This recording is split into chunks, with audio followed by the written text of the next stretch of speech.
bentuk virus. Contohnya, virus HIV menyebabkan penyakit AIDS dan influenza. Yang kedua, virus berbentuk batang dengan ujung opal seperti peluru. Contohnya, virus rhabdovirus yang menyebabkan penyakit rabies. Yang ketiga, virus berbentuk batang. Misalnya TMV atau tobacco mosaic virus. Yang keempat, virus berbentuk huruf T. Misalnya virus bakteriofag atau sering disebut phag yang menyerang bakteri Escherichia coli. Yang kelima, virus berbentuk polihedral. Misalnya adenovirus penyebab penyakit saluran pernapasan dan papovavirus penyebab penyakit kutil. Yang keenam, bentuk filamen. Misalnya virus Ebola. Struktur tubuh virus berbeda dengan sel organisme hidup.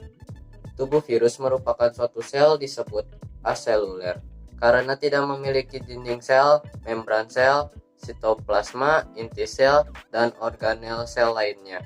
Selain ukuran tubuhnya yang kecil, virus memiliki sifat benda mati karena terdiri atas partikel yang dapat dikristalkan.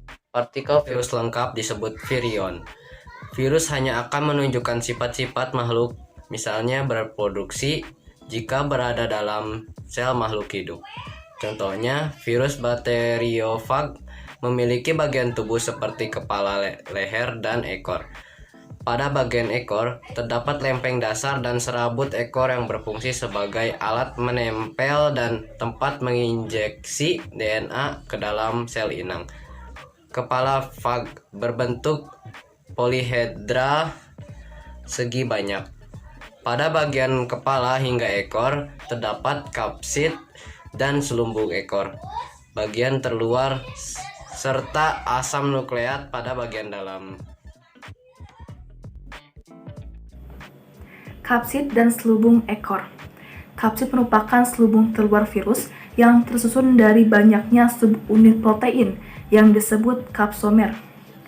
Kapsid inilah yang memberikan bentuk pada virus. Jenis protein penyusun kapsid tidak terlalu banyak. Jenis protein selubung ekor sama dengan jenis protein penyusun kapsid. Beberapa virus memiliki selubung tambahan yang berupa sampul membran pada lipid, karbohidrat, atau glikoprotein. Selubung tambahan ini berfungsi sebagai pelindung yang berkaitan dengan antigen dan sistem imun virus. Sementara itu, virus yang tidak memiliki sampul dinamakan virus telanjang.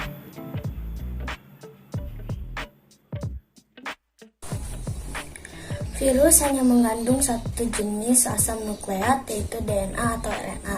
DNA atau RNA pada virus merupakan penyusun genom atau kumpulan gen yang berfungsi sebagai informasi genetik pada saat replika atau penggandaan. Genom membentuk molekul asam nukleat linear, tunggal, sekuler, bersegmen atau tak bersegmen.